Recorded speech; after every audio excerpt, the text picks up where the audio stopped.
Olá, em nossas conversas sobre gestão adequada de conflitos, sobre os conflitos existenciais, vamos conversar um pouco mais aprofundadamente hoje sobre as fugas psicológicas, os danos imediatos e remotos decorrentes deste conflito existencial, fuga. Lembrando que a nossa proposta aqui é de subsidiar a negociações assistidas, a conciliações, a mediações, ou a identificar a forma adequada de ingressar com um processo judicial, se necessário. Então, lembramos que os conflitos são comportamentos perturbadores que se apresentam como testes de resistência para o indivíduo humano. Então, nessa perspectiva, vamos analisar as fugas psicológicas, lembrando ainda, com base na orientação da Joana de Ângeles, a orientadora espiritual desses conflitos psicológicos, que, constituída de implementos psicológicos que lhe regem a vida, a criatura humana necessita da adequação de suas metas a valores espirituais. Valores espirituais que ultrapassam os limites, barreiras corporais, ajudando ao encontro da consciência transcendental. Consciência transcendental essa que vem sendo objeto de pesquisas, especialmente na área da psicologia, associado à análise filosófica na corrente, vamos dizer assim, da filosofia espiritual, que analisa com maior profundidade, aí, junto com os recursos psicológicos, os fenômenos transcendentais. Lembramos aqui que a base para o entendimento, bom entendimento de um conflito, de suas causas e desenvolvimento, é o autodescobrimento, o autoconhecimento, o que nos vai facultar a gestão adequada de um conflito. E isso proporcionará à nossa consciência o sentimento de justiça. Então, diante de fazer ou deixar de fazer alguma coisa, em busca da satisfação dos reais interesses da nossa personalidade, devemos orientar-nos pelo autoconhecimento, ou como já disse Sócrates, copiado da entrada do templo de Delfos, conhece-te a ti mesmo, ou seja, também precisamos conhecer a nossa própria individualidade, um conhecimento que ultrapassa ou que transcende os conhecimentos da personalidade. Então, perceberemos o que é da verdadeira justiça, o que nos proporcionará, então, a paz e a felicidade. Essa busca desse conhecimento, ela normalmente precisa ou requer, como nós temos subsidiado aqui para as negociações assistidas, as conciliações e mediações, requer, então, experiências com base em métodos colaborativos de gestão pacífica de conflitos existenciais, então, para subsidiar, repetindo, as negociações assistidas, as conciliações, as mediações ou mesmo a ação jurisdicional, de forma a ter clareza daquilo que se quer, que se busca, qual é o objetivo desta ação.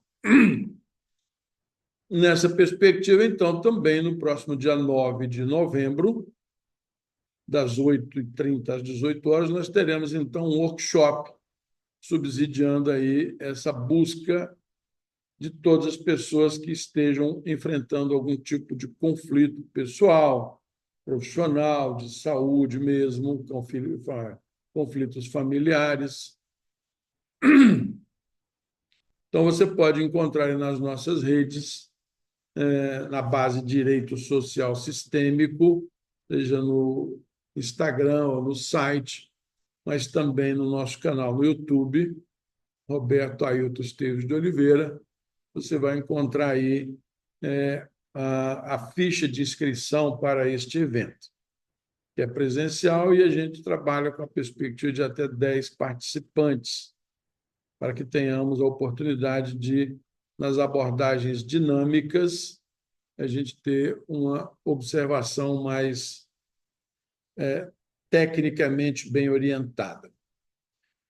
Então, em busca da compreensão das fugas psicológicas, com esta referência aqui dos danos imediatos e remotos decorrentes das fugas, vai nos dizer a Joana de Ângeles que o hábito de evitar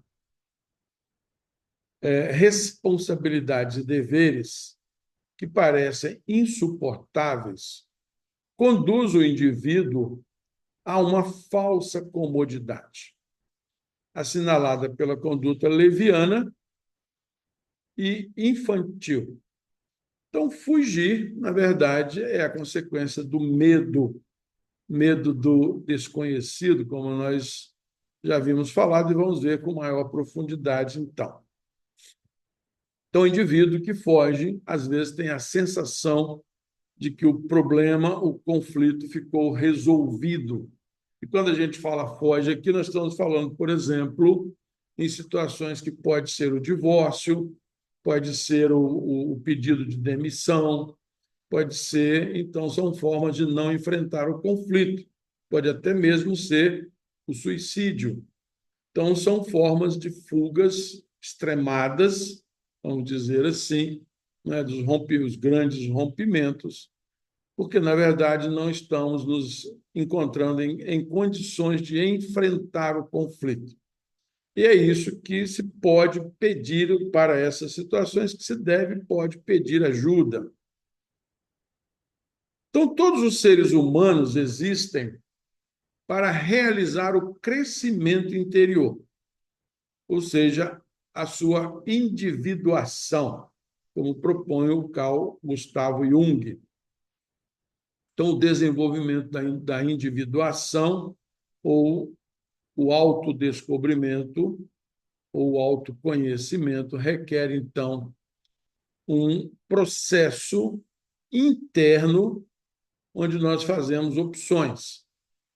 Inutilmente, diz a Joana de Ângeles, se busca burlar o impositivo do progresso, que é o recurso hábil para a conquista do si profundo e de todas as suas potencialidades. Então, a fuga é uma espécie de burlar, e aí estamos burlando a nós mesmos, esses impositivos do progresso. Então, a conquista do ser vai nos levar ao desenvolvimento de potencialidades que nos permitirão maiores conquistas de nós mesmos. Então, quando, por uma ou outra razão, resolve-se pela acomodação ao já feito, ao já conhecido, desaparece-se a energia vitalizadora e empobrece-se a existência. A existência, então, que tem por finalidade principal o enriquecimento pela sabedoria. Sabedoria é alguma coisa que vem depois do conhecimento. Então, adquire-se conhecimento e, associando o conhecimento à melhor forma de aplicar esse conhecimento em proveito do maior número de pessoas, e principalmente de si próprio, mas sem causar prejuízos a outrem, isso é sabedoria. A sabedoria é o emprego, melhor emprego associado ao sentimento do amor, que se pode fazer do conhecimento. Desse modo, os mecanismos de fuga psicológica quase sempre candidatam o paciente a um estado de inconsequências morais, frutos da constante evasão da realidade para um universo de fantasia, onde tudo se realiza magicamente, utopicamente. Então, viver de fantasia é uma forma de fugir à realidade. E veja que a Joana de Anjos alega aqui que esses são os mecanismos da fuga psicológica e levam o paciente, então, a esse estado de fuga. Essa imaturidade emocional faz que se perca o interesse pelos nobres ideais.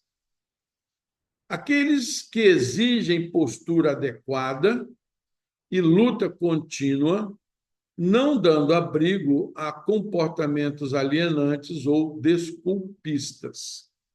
Então, para se alcançar nobres ideais, você precisa, então, uma postura adequada e uma luta contínua. E não pode se abrigar comportamentos alienantes ou desculpistas. Comportamentos desculpistas, normalmente você quer responsabilizar o outro pelo que está acontecendo com você. Então, essa é uma forma só de dar uma desculpa ou de querer se libertar de uma culpa e estar buscando o caminho inadequado. Então, a culpa ancestral, vai enfatizar a Joana de Ângeles, fixada no inconsciente do indivíduo, exerce uma grande pressão sobre sua conduta atual, estimulando a evasão da realidade ao esquivar-se dos compromissos vigorosos, mantendo atormentada a sua vítima sempre à espera de algo perturbador. Culpa ancestral, fixada no inconsciente do indivíduo. Então, o Jung, o Freud e outros tantos pesquisadores da mente humana acabaram por descobrir que nós agimos de forma consciente e que agimos ou reagimos de forma inconsciente. Então, muitas das nossas reações, dos nossos comportamentos, estão associados a esta culpa ancestral.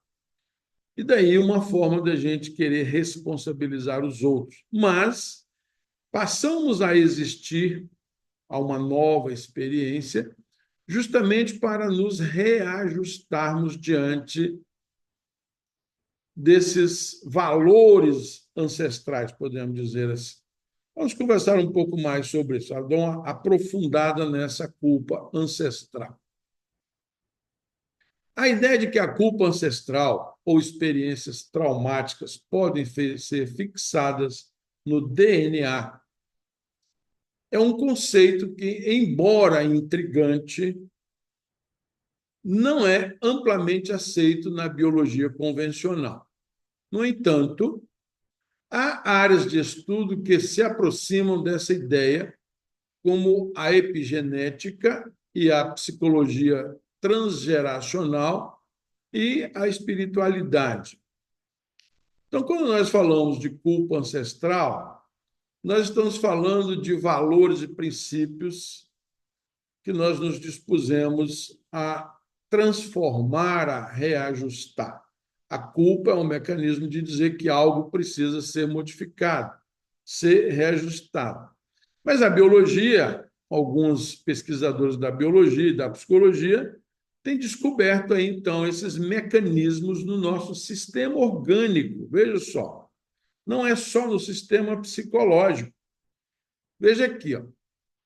A biologia e a epigenética, por exemplo, investiga como fatores ambientais que podem alterar a expressão gênica ou a expressão genética, embora não se possa afirmar que a culpa em si esteja fixada no DNA.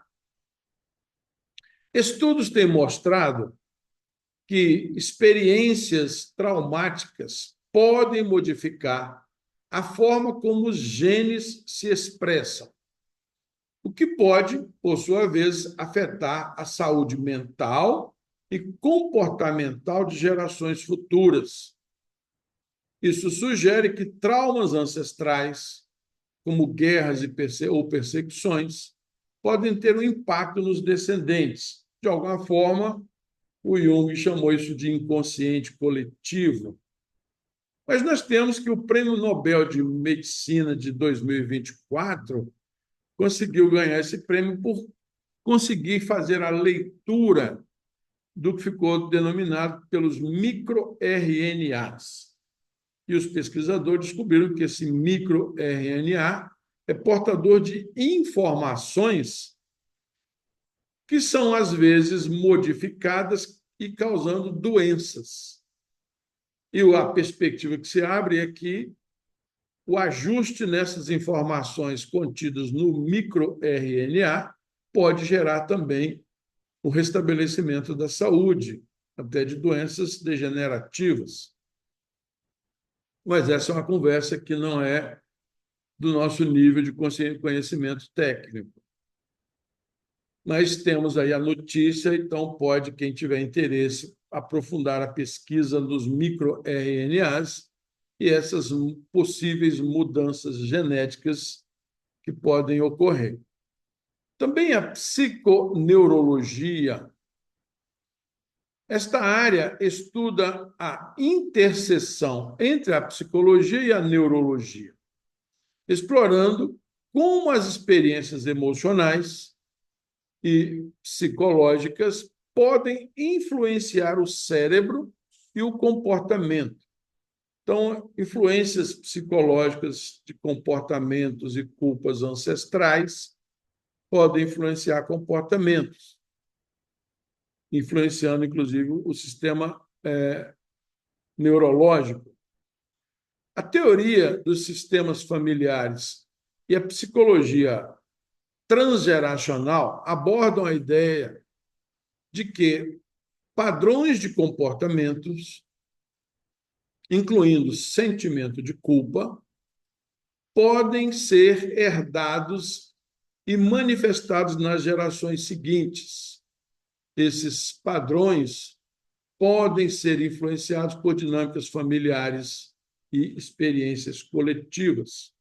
Então, é comum, quando a gente vai no médico, na hora que fazer uma busca de informações, uma primeira oitiva do paciente, ele vai perguntar quais os tipos de doença existentes na família, dos nossos ancestrais, principalmente.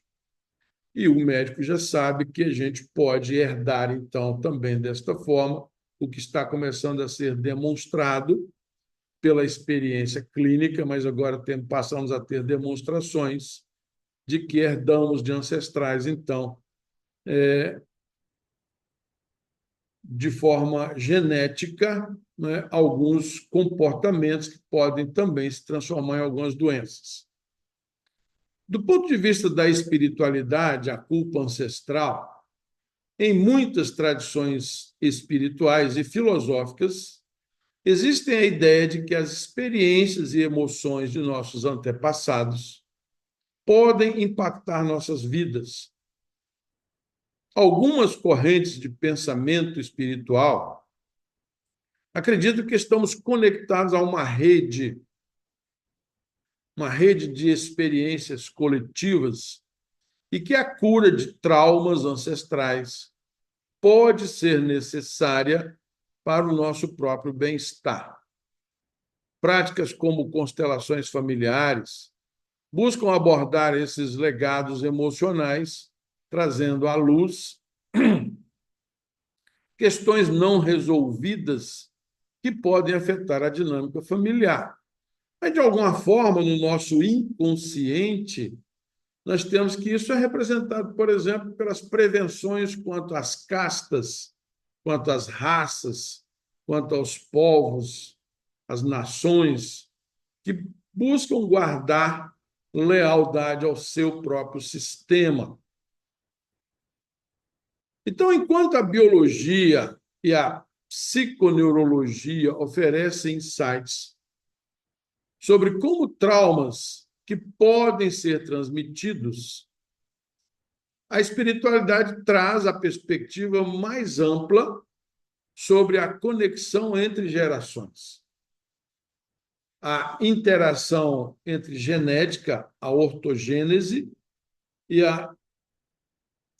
a interação entre por ambiente, a filogênese, e comportamento é complexa e envolve uma série de fatores que vão além de uma simples transmissão genética. Ainda nessa perspectiva da culpa ancestral, na perspectiva das constelações familiares, se evidencia, através de pesquisas morfogenéticas, se evidencia certas lealdades. A lealdade invisível é um campo imaterial que circunda nossas ações e tem potencial para nos influenciar em diversas áreas de nossas vidas, tais como as dimensões morais, filosóficas, políticas, psicológicas, religiosas e por aí afora. Esse campo imaterial é, em certo sentido, construído pelas influências que recebemos de nossos familiares de forma inconsciente, conduzindo a uma fidelidade que, por muitas vezes, contraria os próprios desejos. Veja só, o que é percebido na observação morfogenética é que certos padrões de comportamento em determinados grupos familiares se repetem. Então, a gente pode também perceber isso nessas lealdades do tipo: eu faço assim porque a minha mãe fazia, porque a minha avó fazia, porque a minha bisavó fazia, ou eu faço assim porque o meu pai me ensinou, porque o meu avô ensinou para ele, porque o bisavô ensinou para ele. Então, valores e princípios são transmitidos assim nas culturas, vamos dizer assim, mais de forma natural, são as tradições orais, como nas culturas indígenas, por exemplo, que só agora começam a transmitir através da escrita, mas ao longo da história da humanidade, essa transmissão de valores sempre se deu e vai se ampliando. As novas gerações vão sendo chamadas a modificar esses padrões de comportamento. E aí essas lealdades geram, essas deslealdades geram muitos conflitos familiares. Então, como identificar a lealdade invisível? A maneira mais direta de identificar a lealdade é através do autoconhecimento. Ao proporcionar o mergulho em si mesmo, é possível enxergar certos padrões de comportamentos alheios à nossa vontade ou maximamente naturalizados. Me parece, eu não estou muito certo disso, mas que, de alguma forma, as doações de órgãos já demonstraram algumas transferências de valores. Então, pessoas que tinham determinado comportamento, ao receber o órgão de uma outra pessoa, passou a se comportar como aquele doador do órgão. Eu já tive experiência de oportunidade de observar experiências da minha própria família, que certo familiar falecido passou a ter os seus comportamentos refletidos em familiares que, especialmente ou em descendentes ou em familiares afetivamente muito próximos, ligados de forma afetiva. Então, a repetição de comportamento de pessoas falecidas É isso que, na verdade, está no nosso inconsciente. Mas que a psicologia transpessoal e uma boa análise metodológica dos fenômenos transcendentais começam a nos clarear esses fenômenos, a origem, né, e como tratar, porque às vezes são fenômenos ou comportamentos indesejados em que a pessoa se pega executando, né, de forma inconsciente. Podemos dizer agora que de forma através de uma sintonia mental, mas que ainda precisamos aprofundar o estudo e as pesquisas sobre isso. Existem ainda soluções terapêuticas ou de desenvolvimento pessoal, como a constelação familiar, que se dedicam justamente a diagnosticar essas lealdades invisíveis e, de certo modo, levar a uma liberdade de tais influências. Então, como é que eu me liberto das influências dos meus ancestrais? Não é repetindo mecanicamente ou inconscientemente, mas tomando conhecimento de por que eu estou agindo assim. E aí é possível, através de determinadas técnicas e métodos, chegar-se à fonte dessas influências. Então, nós temos aqui um endereço eletrônico que pode aprofundar esta conversa um pouco mais. Então, retornando aqui para o texto da Joana de Ângeles, diz ela que ignorar a responsabilidade de forma alguma a anula. Então, não é ignorando os meus atos inconscientes ou fugindo deles que a gente vai anular esse ato, esse comportamento. É preciso conhecer a causa, é o autodescobrimento, é o autoconhecimento. Pelo contrário, apenas transfere em tempo e lugar para futuros enfrentamentos inevitáveis, em situações aflitivas pelo impositivo da reencarnação. Mas mesmo na própria existência, nós vamos ver, por exemplo, pessoas que se casam, daqui a pouco se divorciam, casam com outras pessoas e vão descobrir que aquela pessoa, segundo o casamento, terceiro, repete os mesmos comportamentos dos anteriores. Isso é lealdade. Isso é porque a gente está repetindo, eu estou repetindo um padrão de comportamento. Então, enquanto eu não perceber e modificar em mim aquilo que atrai certas pessoas, por muitos aí, de certa forma, chamados de dedo podre, né? Como brincam alguns familiares. Então, quando a gente modifica, é que nós também modificamos as nossas relações. E isso não se consegue fugindo do enfrentamento a esses problemas. Do ponto de vista psicológico, o próprio indivíduo perde a autoestima e considera-se incapacitado para quaisquer realizações que lhe exijam esforço. Acostumado, conforme se encontra, a desistir diante de qualquer mobilização de forças físicas, morais ou intelectuais. Isso pode ser assemelhado aos transtornos, por exemplo, narcisistas. Então, as fugas psicológicas, ou seja, a pessoa focando nela mesma e achando que está agindo sempre da melhor forma possível e deixando de receber contribuições de outras pessoas, razão pela qual nos constituímos em grupos familiares, em constelações familiares, para que possamos uns ajudar aos outros. Com o tempo, torna-se desagradável, acreditando-se não amado, sempre traído pelos inimigos, deixando à margem nos empreendimentos que se realizam à sua volta, acumulando mágoas e dissabores injustificados. Isso aqui é o comportamento típico do comportamento narcisista, por exemplo. Né? As pessoas se acham o centro do mundo, então parece que todo mundo está contra ela e tudo dá errado. Certamente, as demais pessoas não têm capacidade para uma convivência fraternal com aquelas que se fazem omissos, com quem não se pode contar nos momentos difíceis, que sempre estão adiando decisões. Após algum período de tolerância, as pessoas afastam-se desses que assim se comportam.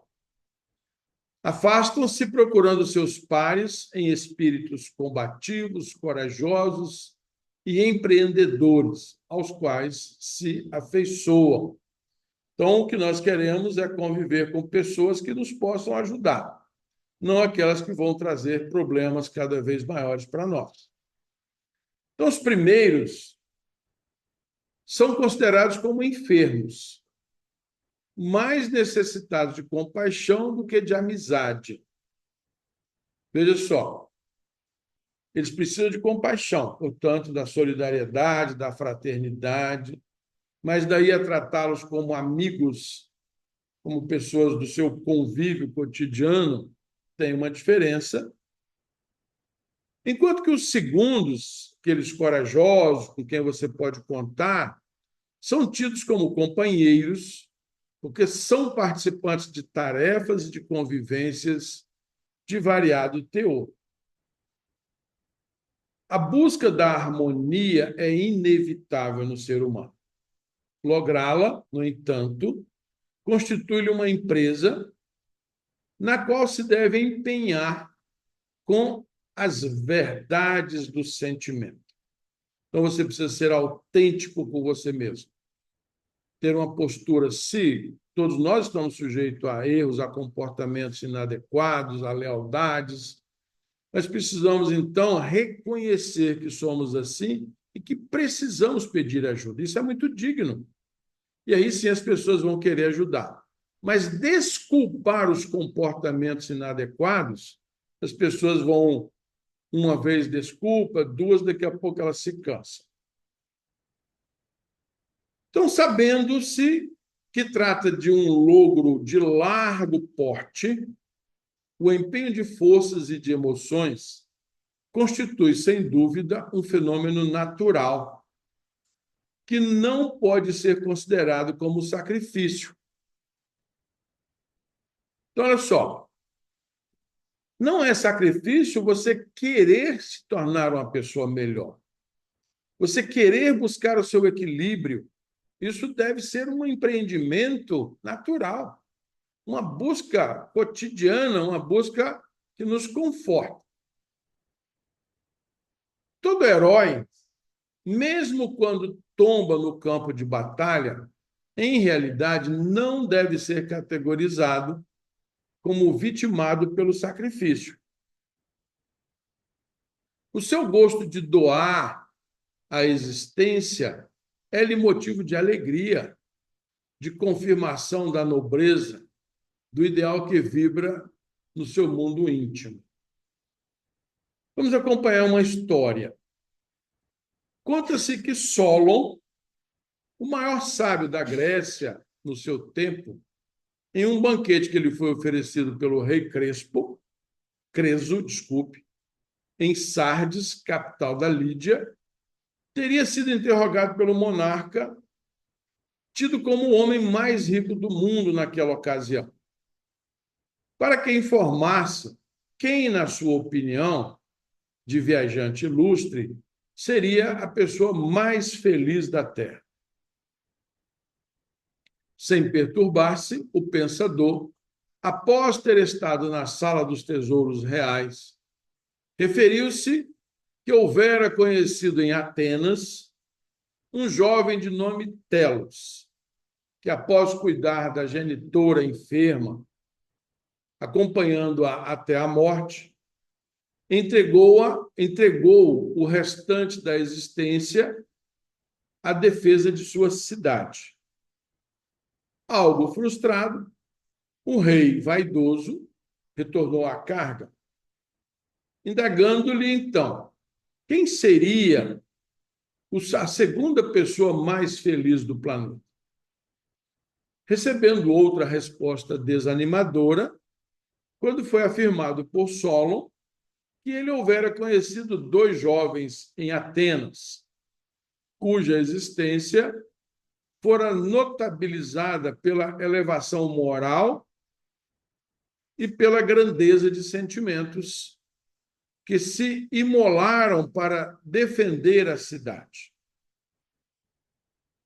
Sentindo-se subestimado, o rei Creso, que confundia poder com harmonia interna propiciadora de felicidade, não escondeu a desconsideração com que passou a tratar o convidado, dele havendo escutado que nunca se olvidasse do castigo do tempo, isto é, da fatalidade da própria vida, que altera comportamentos, ocorrências e circunstâncias de maneira tão prodigiosa quanto inesperada. E Creso, na sua guerra trágica contra Ciro, rei dos persas, viu a sua cidade incendiada, seus tesouros roubados, sendo preso e levado à fogueira. Quando se referiu a Solon, no justo momento em que passava o conquistador, que simpatizava com o filósofo, indagou-lhe a causa pela qual enunciara o sábio tinha razão. Explicando-lhe o que houvera acontecido, Ciro foi tomado de compaixão pelo vencido, libertando-o, enquanto exclamava a respeito da possibilidade de, em algum dia, cair na mesma situação de Creso, esperando receber complacência do seu triunfador. Nomeou seu auxiliar, que lhe prestou relevantes serviços e continuou o trabalho na corte persa após a morte de Ciro, quando foi substituído por seu filho Cambises. Então, o castigo do tempo é a inexorabilidade do progresso, das transformações incessantes a que tudo e todos estão submetidos. Reis e rainhas, nobres ou pobres e mendigos também estão sujeitos a mudanças. Então, os mecanismos, portanto, de fuga da responsabilidade e do dever somente atormentam aqueles que se lhe entregam inermes, quando seria mais factível e próprio lutar com tenacidade, vencendo os limites e impondo a vontade aos temores e conflitos, por cuja conduta encontraria a autorrealização, encontraria a paz. Então, a fuga psicológica traz danos imediatos e danos remotos. Precisamos, então, descobrir formas e ferramentas de enfrentar essas fugas. Então, mais uma vez, nós lembramos aqui que no dia 9 de novembro teremos, então, um workshop onde a gente conheceremos e experimentaremos algumas dessas ferramentas que podem nos remeter ao autoconhecimento, ao autodescobrimento e preparar-nos, assim, para o enfrentamento dos conflitos que nos convidam a mudanças e a superar os nossos limites e barreiras corporais. Muita paz e serenidade a todos, com os nossos agradecimentos pela audição de agora ou posterior. Muita luz também na sua caminhada. Estejam em paz.